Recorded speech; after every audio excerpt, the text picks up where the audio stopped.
Hello everyone. दोस्तों मुझसे एक प्रश्न पूछा गया है बहुत ही सिंपल कि सर लॉयर एडवोकेट्स में क्या डिफरेंस है और इसके साथ साथ एडवोकेट और सीनियर एडवोकेट क्या होता है।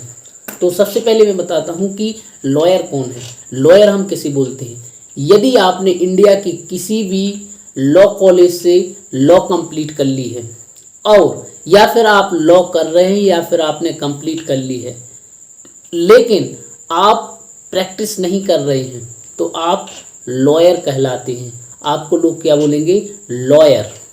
और यदि आपने एडवोकेट एक्ट 1961 के तहत आपने रजिस्ट्रेशन करवा लिया है, आपको रजिस्ट्रेशन आपका नंबर मिल गया है जिसे हम लोग साधारण भाषा में सनद नंबर भी बोलते हैं, तो आप फिर एडवोकेट कहलाते हैं। उस सनद नंबर के द्वारा ही आप अपना जो वकालतनामा लगाते हैं उसी से आप जाने जाते हैं कि अब आप एडवोकेट बन चुके हैं, आपका एडवोकेट एक्ट के तहत रजिस्ट्रेशन हो चुका है।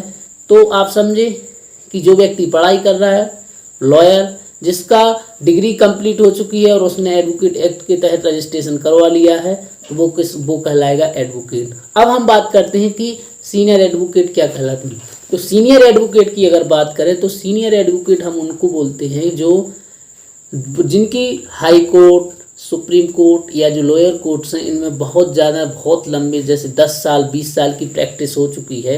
तो हाई कोर्ट या सुप्रीम कोर्ट में जो प्रैक्टिस कर रहा है सुप्रीम कोर्ट और लोअर कोर्ट्स में जो प्रैक्टिस कर रहा है उनको कोर्ट्स के द्वारा ही उनको एक पदवी दी जाती है सीनियर एडवोकेट्स की। तो जब आपको बहुत एक्सपीरियंस हो जाता है तो कोर्ट आपको पदवी देता है सीनियर एडवोकेट्स की। तो अब मुझे लगता है कि आप समझ गए होंगे कि इन 3 शब्दों में बेसिक सा जो डिफरेंस था यही था।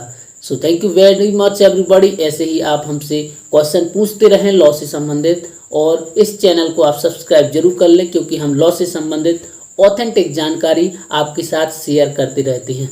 So thank you very much everybody.